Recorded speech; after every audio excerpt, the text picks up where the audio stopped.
국내 신규 확진자 수는 이틀 연속으로 20명대를 유지했습니다. 격리시설을 탈출한 베트남인들에 대해서는 붙잡는 대로 추방 조치를 취하기로 정부가 방침을 정했습니다. 취재기자 연결하겠습니다. 신지수 기자, 먼저 어제 확진자 발생 현황부터 정리해 주실까요? 확진자 28명 가운데 23명이 해외 유입 사례였고 5명은 지역사회 감염입니다.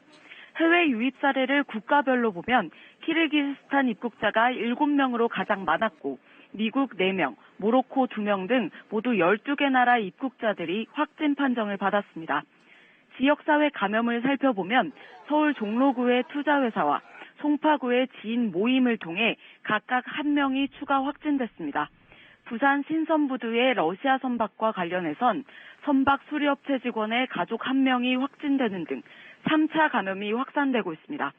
서울시청 회의 참석자가 어제 확진 판정을 받은 가운데 접촉자 중 추가 확진자는 아직 나오지 않았습니다.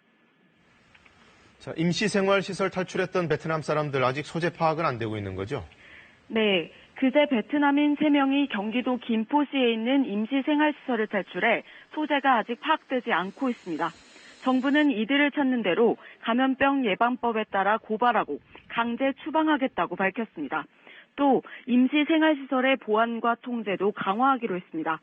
방역당국은 해외 유입과 국내 감염이라는 이중고를 겪고 있다며 방심은 절대 금물이라고 밝혔습니다. 자, 그리고 국내 아동 감염과 관련된 중요한 통계가 나왔다면서요?